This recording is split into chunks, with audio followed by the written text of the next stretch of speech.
Et figurez-vous qu'à 7h09, on a voulu avoir des nouvelles de la saison des amours des pandas. On va tout de suite partir au zoo de Beauval. Bonjour Delphine Delors.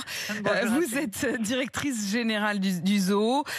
Franchement, c'est extraordinaire parce que la saison des amours chez les pandas, on le sait, c'est quand même quelque chose de pas évident. On a commencé à comprendre qu'ils avaient une vie de couple assez paresseuse, si je peux me permettre. Eh bien, vous avez un couple de pandas qui se sont accouplés. J'essaye de dire leur nom, c'est Wan Wan et Yanzi. C'est cela? Oui, c'est ça. Juan et Yans. Voilà, parfait.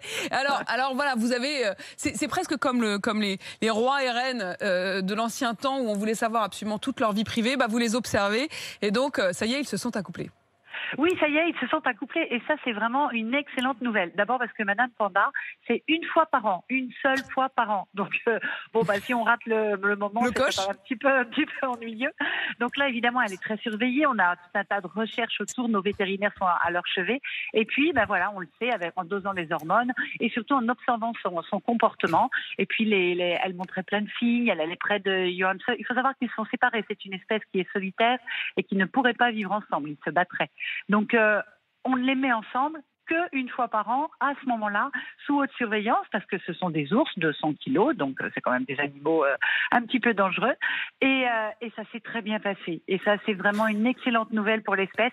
Ils se sont rencontrés 8 fois. Le mâle savait enfin comment faire. Madame était très réceptive. Mais on a quand même doublé par une petite une insémination artificielle dans la nuit. Nos vétérinaires, et accompagnés par des scientifiques allemands, ont décidé de donner toutes ses chances à la nature parce qu'il faut vraiment réussir à avoir un bébé pour cette espèce qui reste très vulnérable. C'est extraordinaire, c'est vrai que c'est une belle histoire quand même en même temps. Delphine Delors, quand est-ce qu'on saura s'il y a un bébé panda ? Alors ça, c'est très compliqué parce que figurez-vous qu'après, s'il y a fécondation, il y a création d'un petit amas de cellules, un futur bébé, un petit bébé qui est là et pouf, ça s'arrête de grandir. Et ça s'arrête de grandir pendant, 1 mois, 2 mois. Voilà, donc dans le corps de Juan Juan, qui va profiter de ce moment pour s'engraisser, pour faire des réserves de nourriture, il y a ce petit bébé en devenir qui reste bloqué. Et puis d'un coup, 1 mois, 2 mois, 3 mois après, il nidifie, il se développe et là on a juste 5 semaines pour être au courant. Et c'est pour ça d'ailleurs que le bébé est si petit et si fragile quand il naît.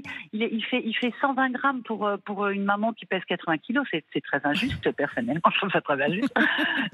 On vous sent très attendrie quand même, Delphine Delors, par ce couple de pandas. Un mot encore quand même, parce que on le sait évidemment, avec la pandémie, les zoos sont fermés. Ils ont peut-être eu du coup davantage d'intimité. Dans un sens, c'est peut-être pas plus mal. Mais est-ce que vous espérez, est-ce que vous attendez la réouverture ?